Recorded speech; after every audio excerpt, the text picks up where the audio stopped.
દાહોદ અને ગોધરામાં લૂંટની ઘટનાઓને અંજામ આપવા આવેલા યુપીના બદમાશો ઝડપાયા।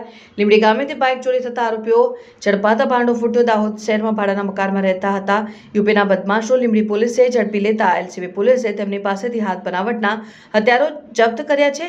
2 વેપન, બાઇક લોક તોડવાની કે જીવતા કારતૂસ અને ગરફોડ ચોરીના દાગીના ઝડપાયા। ઉત્તર પ્રદેશના મુઝફ્ફરનગરના રહેવાસીઓ છે। તમામ આરોપીઓ ચંડીગઢ, હરિયાણા, ઉત્તર પ્રદેશ જેવા રાજ્યોમાં પણ ગુનાઓ આચરી ચૂક્યા છે અને દાહોદ શહેરમાં એક દુકાન અને ગોધરા શહેર ખાતે એક મકાનમાં લૂંટ ચલાવવાના હતા। બાઇકો ચોરી, તે ચોરેલી બાઇકો લૂંટ અને ગરફોડ ચોરીમાં ઉપયોગ લેતા હતા। દાહોદના લીમખેડામાં અને મધ્યપ્રદેશના ઝાંબુઆ ગામેથી ગરફોડ ચોરી કરી હતી અને દાહોદમાં મોટી ઘટનાને અંજામ આપે તે પહેલા ઉત્તર પ્રદેશના રીડા ગુનેગારો પોલીસના હાથે ઝડપાઈ ગયા।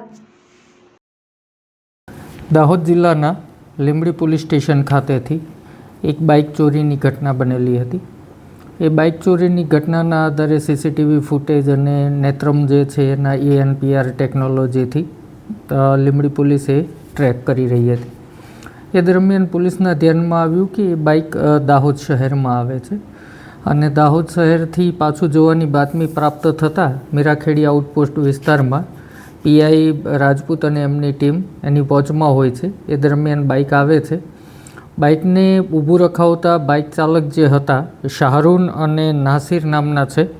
આ બંને ઉત્તર પ્રદેશના મુઝફ્ફરનગર જિલ્લાના અને શામલી જિલ્લાના વતની છે।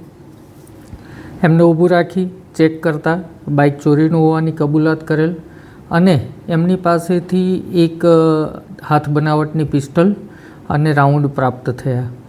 ત્યાં ને ત્યાં એમને પૂછતા એમણે જણાવ્યું કે અમારા બીજા સાથીદારો પાછળ આવી રહ્યા છે। પાછળ આવી રહેલું TVS જે વ્હાઇટ કલરનું હતું એ TVSને ઊભું રખાવતા એમાંથી ફરમાન અને જાવેદ હતા, જેમાંથી ફરમાન પકડાઈ ગયેલ છે। ફરમાન પાસેથી પણ એક પિસ્ટલ અને 6 રાઉન્ડ પ્રાપ્ત થયા।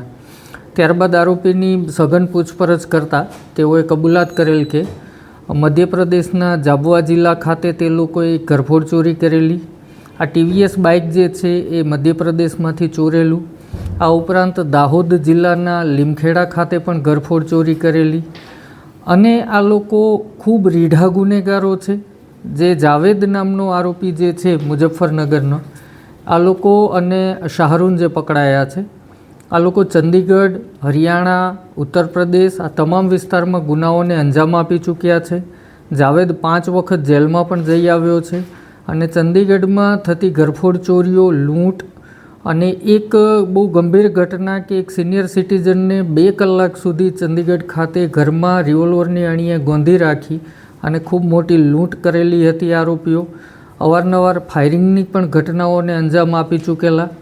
અહીંયા દાહોદ જિલ્લામાં એમનો આવવાનો હેતુ એવો હતો કે દાહોદમાં એક દુકાન આઈડેન્ટિફાઈ કરી હતી જેને લૂંટ કરવાના હતા અને ગોધરા ખાતે એક મકાન આઈડેન્ટિફાઈ કરી અને એને લૂંટ કરવાના હતા। લૂંટ કરવા માટે જે વાહનો વાપરવાના હોય એ તમામ વાહનો ચોરી કરી અને વાપરવાના હતા, પરંતુ દાહોદ જિલ્લામાં બાઇકની ચોરી થતાં જ આ લોકો પકડાઈ ગયેલા અને આમ લૂંટ જેવા ગંભીર ગુનાને અંજામ આપે એ પહેલાં આ ગેંગનો પર્દાફાશ થયેલ છે અને એમની પાસેથી આશરે 1 લાખ રૂપિયાની રકમનો મુદ્દામાલ જપ્ત થયેલ છે।